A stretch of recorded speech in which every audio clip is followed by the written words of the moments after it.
Hello, can you hear me now? Is it clear? So let's get started. Now you might have got a question in your mind that why wasn't a sound coming? It's okay, I just did that on purpose to make you want to know what is sound, how is it produced, and what are the types of sound. Before we begin, I want you to make sure to keep your eyes and especially your ears open to study what is sound. Let me tell you about what is sound. Sound is a form of energy. Sound is that form of energy which makes us hear. Each sound is special to the object which produces it. The next thing I want to discuss with you is how sound is produced. We humans produce sound through our voice box known as larynx. A simple way to understand is whenever I am speaking, I can feel my vibrations by touching my throat. This means that my vocal cords are producing sound. And another example to understand is when birds flap their wings, bees and annoying mosquitoes come near your ears and make a certain type of a buzzing sound. This is the production of sound. Now, how does a sound get from, say, our bed to our ears? The air all around us is made of tiny particles, and these particles are what carry sound. Now, when a speaker is played in a room, how does the air pattern looks like when between the speaker and the listener? Here you can see a picture shown here that these particles are close to each other. This region is known as the compression, and the particles which are far away from each other is known as rarefaction. And there is an alternating pattern of compression, rarefaction, compression, and so on. I'm sure you have seen these patterns in your books. They look like hills and valleys. The hill represents the region of high pressure and the valley represents the region of low pressure.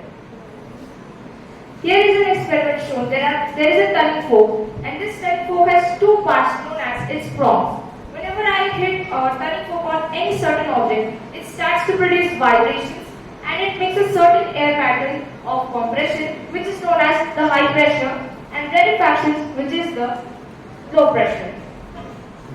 Now here you can see a picture of an experiment shown that there is an electric bell suspended in an airtight glass jar, and then it is connected to a vacuum pump. Now what if I slowly remove the air? From the glass jar by the help of this vacuum pump? The volume of sound will go on decreasing, and we will not be able to hear the sound. Now the next slide is showing us that sound waves are longitudinal waves. What are longitudinal waves? Let me tell you a fancy definition of this. A wave in which the particles of a medium vibrate back and forth in the same direction in which the wave is moving is called a longitudinal wave. Now there are some pictures shown us about longitudinal waves. Now tell me, by looking at these pictures, that are they actually longitudinal waves? Is your answer yes or no?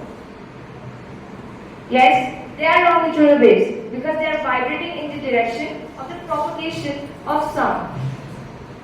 Now we are jumping to the new topic of the characteristics of sound. The first characteristics we will know about is frequency. It is an important measure of sound. When the more number of sound waves come at a fixed path at a given time, which means it tells us that the frequency is high. Here it is shown that it is 5 Hz. The next characteristic is the time period of the sound. The time taken to complete one vibration of the wave is known as the time period of sound.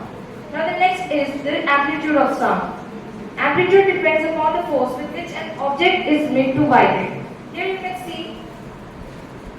see the height of the graph is known as the amplitude of the sound. Now did you know that the sound waves can also strike from obstacles? Yes, they can. Because the reflection of sound follows the same laws as the reflection of light. Sound reflection occurs when the sound wave strikes into the surface of a solid or liquid.